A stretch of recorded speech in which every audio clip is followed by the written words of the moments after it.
మంచి రోజు వచ్చిందంటే సినిమాలకి వరుస పెట్టి ముహూర్తాలు పెట్టేస్తుంటారు మూవీ మేకర్స్. ఆ క్రమంలోనే సోమవారం వసంత పంచమి అవడంతో ఏకంగా 3 సినిమాలు ముహూర్తాలు పెట్టుకోవడం విశేషం. ఈ 3 చిత్రాల్లో ప్రముఖంగా చెప్పుకోవాల్సింది ఆకాశంలో ఒక తార గురించి. మహానటి సీతారామం, లక్కీ భాస్కర్ ఇలా తెలుగులో ముఖ్య పాత్రల్లో 3 అద్భుతమైన సినిమాలు చేసిన దుల్కర్ సల్మాన్ హీరోగా నటిస్తున్న చిత్రం ఇది. ప్రేమ, ఇష్క్, కాదల్ తర్వాత అంచనాలను అందుకోలేకపోయిన యువ దర్శకుడు పవన్ సాధినేని ఈ చిత్రాన్ని రూపొందిస్తున్నారు.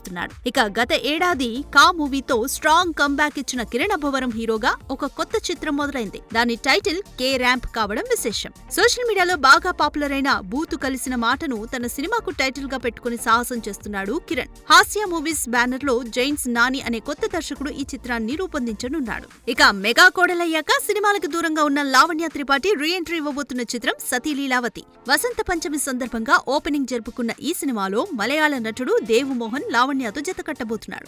భీమిలి కబడ్డీ జట్టు, శంకర చిత్రాలను రూపొందించిన తాతినేని సత్య ఈ సినిమాను డైరెక్ట్ చేస్తున్నారు.